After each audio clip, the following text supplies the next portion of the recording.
નવસારી તેમજ આજુબાજુના વિસ્તારમાં દર્દીઓને સ્વાસ્થ્ય સંબંધી શ્રેષ્ઠ સારવાર મળી રહે તે માટે ખ્યાતનામ થયેલી નિરાલી હોસ્પિટલ ખાતે હૃદય રોગના સર્જન ડોક્ટર રવિ પટેલ અને તેમની ટીમ દ્વારા હૃદય રોગની અસાધ્ય બીમારીનું જટિલ ઓપરેશન કરી અને એક દર્દીને નવજીવન આપવામાં આવ્યું હતું। નવસારીના રહીશ 73 વર્ષીય મહેશ નાયડુએ 1.5 વર્ષ પહેલા કોરોનરી એન્જિયોપ્લાસ્ટી કરાવેલી, ત્યારબાદ તેમણે નિરાલી હોસ્પિટલ ખાતે હાર્ટ ચેકઅપ માટે નોંધણી કરાવી હતી, જ્યાં તેમની તપાસ બાદ તેમનું હૃદય અપ્રાકૃતિક રીતે પહોળું થતું હોવાનું જાણવા મળ્યું હતું। સામાન્ય રીતે 5 સેન્ટીમીટર કરતા પણ ઓછી સાઇઝની હૃદયની ડાબી બાજુની ચેમ્બર 10.5 સેન્ટીમીટર જેટલી પહોળી થઈ જવાથી તેમાં લોહીનો ગઠ્ઠો જામી ગયો હતો। આ પરિસ્થિતિમાં હૃદયની અત્યંત જટિલ સર્જરી કરવી પડે તેમ હતી। ત્યારે આ સર્જરી વિશેના જોખમોની તેમણે જાણ કરી અને અતિ આધુનિક એવા MRI મશીનથી કોમ્પ્યુટરાઇઝ રીતે તેમના હૃદયની ડોક્ટર રવિ પટેલ દ્વારા 7 કલાક જેટલી લાંબી ચાલેલી સફળ ઓપરેશનની પ્રક્રિયા બાદ તેમણે નવજીવન પ્રાપ્ત થયું હતું। આ ઓપરેશનનો ખર્ચ રૂપિયા 8 થી 10 લાખ જેવો થતો હતો, ત્યારે તેમનું આ ઓપરેશન આયુષ્માન કાર્ડની મદદથી કરી તેમને નવજીવન આપનાર નિરાલી હોસ્પિટલ તેમજ તેમના સ્ટાફ અને ડોક્ટરનો મહેશભાઈ તથા તેમની પુત્રીઓએ આભાર માન્યો હતો। આ બનાવમાં મહેશભાઈના પુત્રી ન્યુઝીલેન્ડ ખાતે રહેતા હોવાથી ઓપરેશન વખતે તેમને તાત્કાલિક વિઝા મળે તે મુજબની કાર્યવાહી નિરાલી હોસ્પિટલના મેનેજમેન્ટ દ્વારા કરવામાં આવી હતી। Nirali multi speciality hospital Navsari તરફથી એક અગત્યનો કેસ વિશે ડિસ્કસ કરીએ છીએ। મહેશભાઈ નાયડુ 73 યર્સ મેલ, એમને જૂનો હાર્ટ એટેક હતો અને હાર્ટ એટેક પછી એમને 2011માં થોડી ટ્રીટમેન્ટ કરવામાં આવી હતી। મારી પાસે આ પેશન્ટ 2023માં કેમ્પમાં આવ્યું હતું અને એમાં ડાયગ્નોઝ થયું કે એમનું હૃદય એન્યુરિઝમ થઈ ગયું। એન્યુરિઝમ એટલે હૃદય એક ફુગ્ગા જેવું થઈ ગયું છે અને એ ફુગ્ગો લગભગ 11 સેન્ટીમીટર જેટલો મોટો થઈ ગયો છે અને એની અંદર 5 સેન્ટીમીટર જેટલો લોહીનો ગઠ્ઠો જામ્યો છે।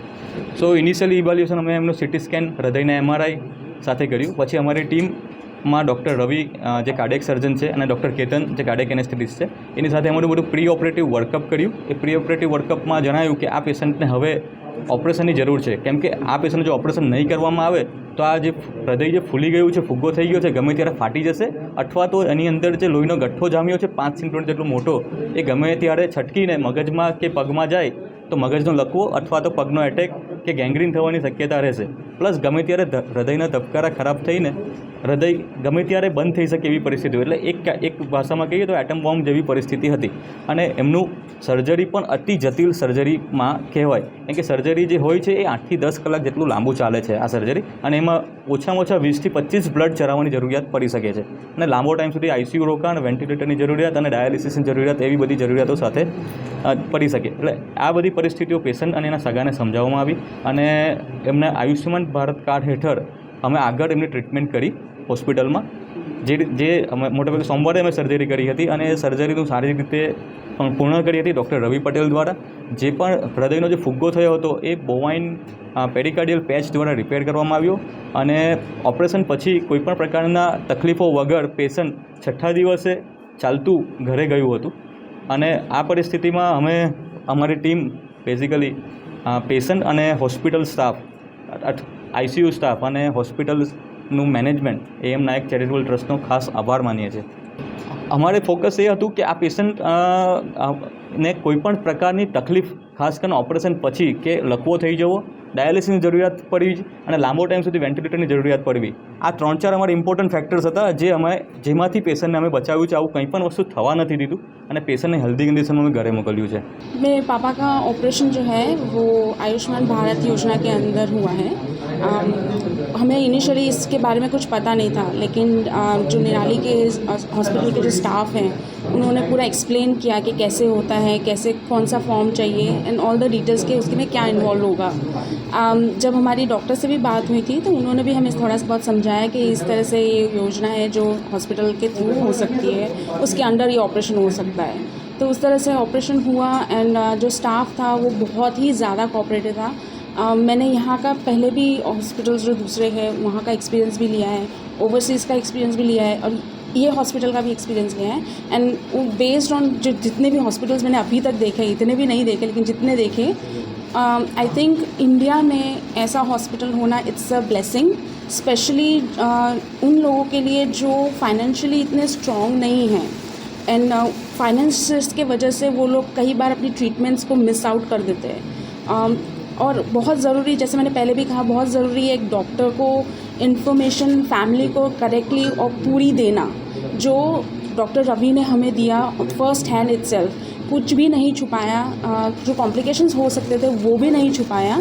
तो उस आई थिंक वो एक रीज़न था जिसकी वजह से हमें कॉन्फिडेंस भी बहुत आया कि ठीक है, डॉक्टर ने हमसे कुछ नहीं छुपाया। जो स्टाफ था वो बहुत कोऑपरेटिव था, तो हमें ये पता था कि हमारे पीछे पूरी टीम है, अगर कहीं पे कुछ होता है तो वो टीम संभाल लेगी। तो we are as a family बहुत थैंकफुल है पूरी हॉस्पिटल स्टाफ। ऑनेस्टली जब हमें पता चला था कि डैडी का ऐसा सिचुएशन है हेल्थ वाइज, जैसे मैंने कहा कि हमारी मॉम को हमने 2 साल पहले ही she passed away. Mentally we are not ready, nobody is ready mentally to lose a parent. जब डैडी को हॉस्पिटल में मैंने बैठे उस कपड़ों में देखा, तो थोड़ा सा एक सेटबैक था।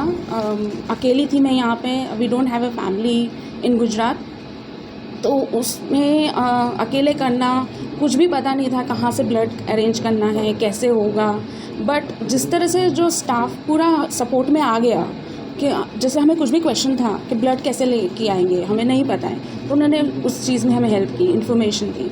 वो जब पूरा सेट होने लगा एंड देन वो उस चीज़ की वजह से टाइम मिला हमें अपने पापा पर फोकस करना। और जब वो ऑपरेशन थिएटर में जा रहे थे, बहुत डर लग रहा था अकेले बैठना वहाँ पे। वो जो 7 आवर्स का जर्नी था पूरे दिन का, कैसे निकला पता नहीं। जैसे ही उनको आईसीयू में शिफ्ट किया एंड देन डॉक्टर ने हमें अंदर बुलाया और बोला ओके यहाँ पे पापा को अभी शिफ्ट किया है, वेंटिलेटर पे रखा है। To see your parent in that situation, वो एक सेटबैक होता है किसी भी चाइल्ड के लिए। एक ही चीज़ थी कि पापा को डॉक्टर्स पे भरोसा था, तो मुझे पापा के भरोसे पे भरोसा रखना है, एंड वो ताकत देती रही। एंड जिस दिन उन्होंने अंदर हमें बुलाया, अभी 3rd डे था, 3rd डे उन्होंने जब अंदर बुलाया और बोला कि ब्रेकफास्ट कराना है पापा को, and he looked at me, वो जो लुक था ना, आई कैन नेवर फॉरगेट। और एक एश्योरेंस आया कि बस अब it's the road to recovery. ये जैसे मैंने कहा कि फाइनेंस, कभी भी कोई मेडिकल इमरजेंसी आती है तो फर्स्ट थिंग किसी भी इंसान के लिए हो जाता है कैसे होगा, फाइनेंशियली कैसे करेंगे हम ये। और कई बार वो चीज़ मिस आउट हो जाती है ट्रीटमेंट्स में, बिकॉज डॉक्टर्स फोकस कर रहे हैं कि हमें पेशेंट को ठीक करना है, पर फैमिली को उस टाइम पे फोकस होना चाहिए कि हमें हमारे पेशेंट के साथ रहना है। बट कई बार फाइनेंस की वजह से फैमिली और साथ नहीं रह पाती है। बट बिकॉज ये पूरा आयुष्मान योजना था, तो हमें पता था कि financially we don't have to worry.